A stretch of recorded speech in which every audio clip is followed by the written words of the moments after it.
Hello mga kamanang! Ni ana punta sa atong kinabuhi.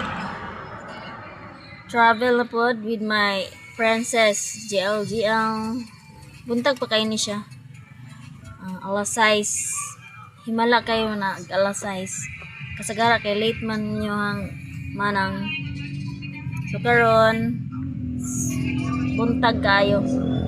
Nag-rain, ulay-ulan. Pero gitabunan ako siya raincoat para ang hangin dili mapadlong sa iya tanan. Mao gini amo hang kuan, Monday routine and Saturday. Ang travel mga around kuan 40 minutes or 40 minutes plus ang among biyahe ani.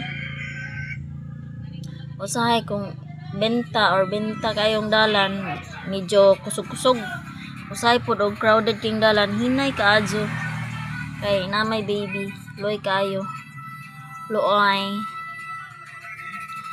ani na si JL na dako na lang na siya og kuan travel na ana na siya travel usahay ubanon pa na ko na siya matumig Valencia maglaag nanad na lang na siya yang sipon kay wala na kuan way uli-uli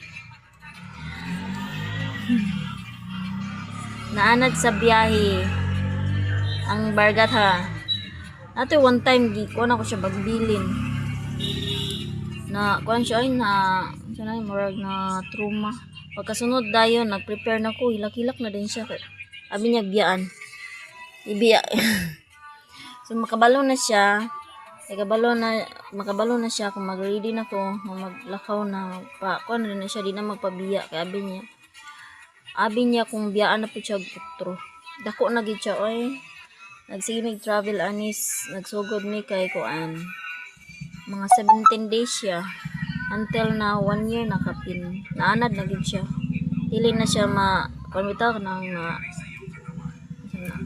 masubawan kay mo ni mauna nag-change ang iyang kabugnawon